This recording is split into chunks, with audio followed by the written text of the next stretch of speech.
Let's go to Tier 3. Mahomes, Mayfield, Nix, Fields, Murray, Purdy, Prescott, and Goff. A meaty one. Mahomes, fresh haircut, fresh season, feeling excited. Yeah, I think you learned, I didn't learn this, but you know how hungry these guys are. I started in OTAs, and guys are ready to compete. They're ready to get out there and prove who we are. And we have a lot of young guys, and I think it's bringing a lot of energy to the team to add with the veteran leadership that we have. And so I'm excited for the team and excited to get out there. And we got a good last few preseason games, and then we have a great early schedule. So I think guys are really ready to get out there and showcase who we are. Yeah, there's a lot of disparity and question marks around this tier. Who, Matthew, is your favorite target or some of your favorite targets in this tier? Yeah, I mean, look, this is the point where I'm saying, like, if you don't get one of the elite guys, like, I like to wait because I think you're fine with any of this. And I don't think there's a huge difference between all these guys. I mean, I will say, I think there's a scenario where Patrick Mahomes just goes scorched earth this year and is just, out for revenge after the tough ending last year. But look, you guys know that Bo Nix, who last year, from week 8 on last year was the 6th best quarterback in fantasy on a points per game basis as well. Justin Fields is a guy that I like a lot. We've talked about him, just the high floor with the rushing. He's been a top 10 fantasy quarterback every single year in points per game when he's been a starter. And then I'll also mention, we've talked about Dak Prescott a lot here, Jay. Yeah, Dak, we forget that 2 years ago he literally finished second in MVP. Was putting up a massive passing season. I think Mahomes, it's weird to say this about Patrick Mahomes, I think there's a good chance to go down as the greatest quarterback of all time, but he in a way is the biggest X factor of the season because he's shown, and I get that his weapons weren't great and the O-line wasn't great, there's still some underlying stuff with Mahomes where he didn't avoid sacks as well as he did in previous years. His accuracy on deep balls wasn't as good. Like, has there actually been a little bit of slippage with Mahomes, or is it just because of the weapons and not being on the same page with Xavier Worthy? Now they bring in Josh Simmons to shore up left tackle.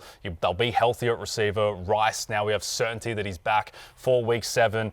Worthy will be better. Hollywood Brown is going to be a better number 2 option early on than they had last year. So I agree. I tend to skew towards just greatness kicking in and Mahomes having a monster season. But he was not a good fantasy quarterback last year relative, and the Chiefs. Or the year before. It was weird. Like the Chiefs, all season long, it was just like the Chiefs can't keep getting away with it. Yeah. And then it finally got to the Super Bowl when they couldn't. I mean, then they didn't. I mean, they still in the Super Bowl, but it's like. The Eagles kick their ass. Yeah, so we talked about, I just want to say real quick about Dak Prescott. If there's any guy that could have the most similar numbers to a Joe Burrow, I would bet on it being Dak Prescott because he should have, similar passing attempt numbers. He's got George Pickens now. We know Dak Prescott is one of the better deep ball throwers in the NFL, so George Pickens will help in that aspect. And obviously, they got CeeDee Lamb, your boy Eights, as you like to call him. And then we look at their running back room. There's something to be desired there, too. Yeah. So that's the nicest thing that's been said about the Cowboys running back room all year long. And I'm a really nice guy on Thursdays. So, I'll say that about the Cowboys running back room. So I think Dak Prescott can have those type of numbers. It does worry me whenever Mike Tomlin goes away from a talented player. You saw it with Antonio Brown. You saw it with Le'Veon Bell. Yeah, for sure. I'm, as a Cowboy fan, very concerned about what that means for the George Pickens-Dak Prescott connection. The upside is there, but I am a little number 2. skeptical. No, the pro George Pickens argument is that unlike being the main guy in Pittsburgh, where it was always a conservative offense, pre and post Arthur Smith. Now he's going to go to Dallas, where he doesn't have to do much in terms of CeeDee Lamb's going to be the focal point of the passing offense. You got Jake Ferguson there as well, and so with George Pickens, you're like, hey, just run deep. Here's a couple of deep routes, and then he got his role. He's got his role, and so he doesn't have to take on a lot. And Dak Prescott is one of the more accurate deep ball throwers in the NFL, and so I think that's the idea. Because look, Pickens played less than 60% of the snaps, even when he was, quote, the alpha wide receiver in Pittsburgh, just because he struggled with routes.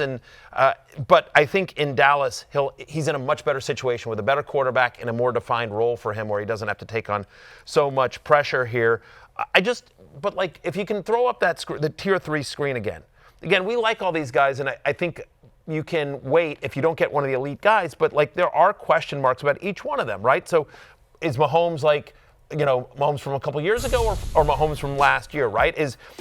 Baker Mayfield has the most touchdown passes in the NFL over the last 2 seasons, but his touchdown success rate was really, really high. Is there a negative regression to the mean where that comes down a little bit? Bo Nix, we love him, but we've only seen it for half a season. Justin Fields, New York media has claimed its share of victims. If the Jets got up to a slow start, Kyler Murray, look, my worst ride or die call, potentially ever. Will he run? Because last year he did not run. And he's talking about, I really want to run this year. Yeah, my team needs me to. We think he will. They say he will. Actions over words. Right, and Brock Purdy. Who's he throwing to other than Ricky Pearsall and George Kittle? Like that's a concern there as well. We talked about Dak. Dak needs to stay healthy.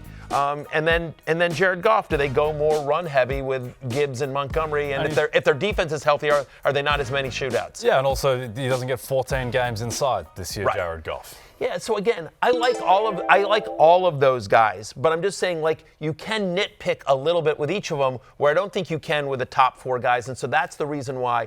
But the difference between Baker Mayfield and Jared Goff, I don't think is significant. So that's why I say if I'm not one of the first guys in my league to get a quarterback, I want to be one of the last. Johnny Walker, LA, been drinking that Johnny Walker. Yeah. Am I crazy to think Bo Nix has a better passing season than Jalen Hurts? I think yes. What do we determine by that, a better passing season? Because if we're talking about accuracy, that ain't going to happen. No. If we're talking about passing yards, that could happen. Passing touchdowns could be close. So it just depends what we judging it by. Has to do with the attempts, too. Yeah. Bo Nix just isn't going to have 15 rushing touchdowns, though, like Jalen Hurts. No, yeah, exactly. But could he? Wait, did the question say passing? He said passing. Okay. Could Bo Nix throw from? Could Bo Nix throw for more yards and more passing touchdowns than Jalen Hurts? Of course. Sure. Again, Hurts' fantasy value comes from the fact that he's getting 10 rushing touchdowns this year. He's getting double-digit rushing touchdowns. We think he throws a lot more than last year, but could Nix just completely air it out? I mean, for sure. Again, is that what they want to do in Denver, though? They've got multiple running backs. They want to lean on their defense.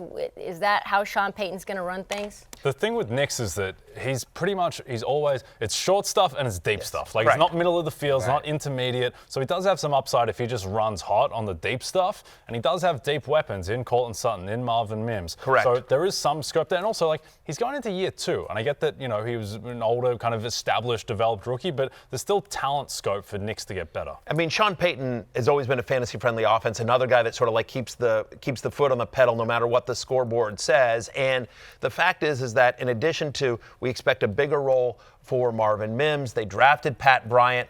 They brought in Evan Ingram, who I think is really going to help out in the underneath stuff as well. RJ Harvey is a really nice pass-catching running back. So I think there's going to be, and J.K. Dobbins I think is going to be, as long as he stays healthy, is a hammer up the middle that helps set up play action. He's a threat with his legs. So I do think there's absolutely a scenario where Bo Nix has a better passing year than Jalen Hurts. Again, Bo Nix made my love list, so I'm in on Bo Nix. I'm pro Bo Nix, but I can certainly understand that, we've seen it for half a season. So there's certainly, he's not a sure thing. Hey, it's Matthew Berry from NBCSports.com and RotoWorld.com, and I want to thank you so much for watching whatever it is you just watched, or if nothing else, being too lazy to click out of the autoplay after this video started, after whatever it is you actually wanted to watch finished. But now that you're here, I'd like to take a moment here to ask you respectfully now, okay? I'm asking you respectfully to subscribe to the NFL on NBC YouTube channel. You'll get the latest RotoWorld fantasy news headlines, all sorts of great shows, including my own Fantasy Football Happy Hour. So go subscribe now. Again, I'm asking respectfully.